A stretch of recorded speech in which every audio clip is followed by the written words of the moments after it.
Hi viewers, welcome to VV Kings Activity சமையல். இன்னைக்கு நம்மளோட சேனலில் மட்டன் கோலா உருண்டை ரெசிபி தான் பார்க்க போகிறோம். நம்மளோட சேனலை நீங்கள் இன்னும் சப்ஸ்கிரைப் பண்ணாமல் இருந்தீங்கன்னா கீழே இருக்க சப்ஸ்கிரைப் பட்டனை ப்ரெஸ் பண்ணி சப்ஸ்கிரைப் பண்ணிடுங்க. வாங்க இப்போ வீடியோக்குள்ளே போகலாம்.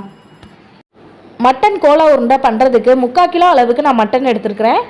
கடைகளில் இந்த மாதிரி கறியை கொத்தி கொடுக்க சொன்னீங்க அப்படின்னா இந்த மாதிரி கொத்தி கொடுத்துருவாங்க. அப்படி இல்லாட்டினாலும் நீங்கள் போன்லெஸ்ஸாக மட்டனை வாங்கிட்டு அதை மிக்சியில் போட்டு நம்ம ஒரு சுற்றி எடுத்துக்கலாம். மட்டனை நல்லா தண்ணியில் கழுவிட்டு தனியாக எடுத்து வச்சுக்கலாம். மிக்சி ஜாரில் 50 கிராம் அளவுக்கு பொரிகடலையை நான் நல்லா பவுடராக அரைச்சி எடுத்துட்டு நான் அதையும் தனியாக எடுத்து வச்சுக்கிறேன். கோலா உருண்டைக்கு தேவையான மசால் இப்போ அரைச்சிடலாம். 1 டீஸ்பூன் அளவுக்கு பெருஞ்சீரகம், லவங்கப்பட்டை இந்த அளவுக்கு சேர்த்துக்கோங்க. வாசனைக்காண்டி 2 பச்சை மிளகாய், 5 சின்ன வெங்காயம், 4 வெள்ளைப்பூண்டு, இஞ்சியை துருவி வச்சுருந்தேன், அதை இந்த அளவுக்கு சேர்த்துக்கோங்க.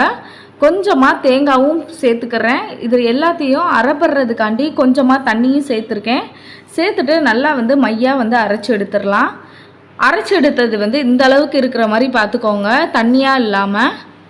மசாலா அரைச்ச அதே ஜாரில் 3/4 கிலோ அளவு நான் கறி எடுத்துருந்தேன்ல, அதையும் இதோடு சேர்த்துக்கிறேன். சேர்த்துட்டு நல்லா மையாக அரைச்சிக்கிறேன். இந்த அளவுக்கு அரைப்படுற மாதிரி பார்த்துக்கோங்க. அப்படின்னா தான் நம்மளுக்கு கோலா சாஃப்டாக இருக்கும். பாத்திரம் எடுத்து வச்சுருக்கேன். இதில் நம்ம அரைச்ச கறியை ஃபுல்லாமே சேர்த்துக்கலாம். மசாலா அரைச்சி வச்சுருந்தோம்ல, அதையுமே இதோடு சேர்த்துக்கலாம். 1/4 ஸ்பூன் அளவுக்கு தனி மிளகாய் பொடி சேர்த்துருக்கிறேன். 1/4 டீஸ்பூன் அளவுக்கு கறி மசாலா நான் சேர்த்துருக்கிறேன்.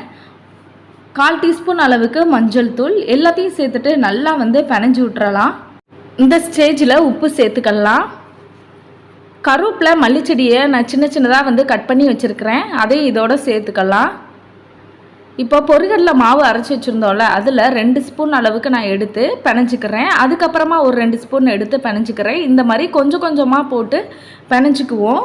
ரொம்ப பொரிகடலை மாவு சேர்த்துட்டோம் அப்படின்னா ரொம்பவுமே ஹார்டாயிரும் கோலா உருண்டை.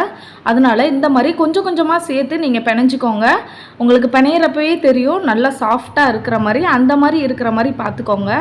இப்போ நான் நல்லா பிணைஞ்சி வச்சுட்டேன்.